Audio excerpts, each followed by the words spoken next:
reminder lamang sa tuwing tayo nag-pre-fight analysis. Ang hangarin po ng analysis na ito ay hindi para piliin kung sino mananalo. Sapagkat kung sasabihin ko na lamang sa inyo na mananalo si Pacquiao, mananalo si Barrios, huwag na tayong mag-analyze.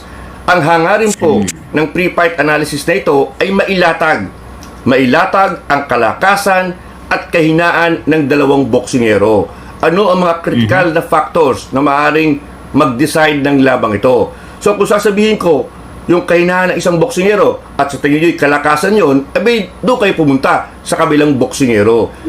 Yan po ang hangarin ng pre-fight analysis para kayo matulungan na mag-decide kung sino sa inyong tingin ang magwawagi sa labang ito.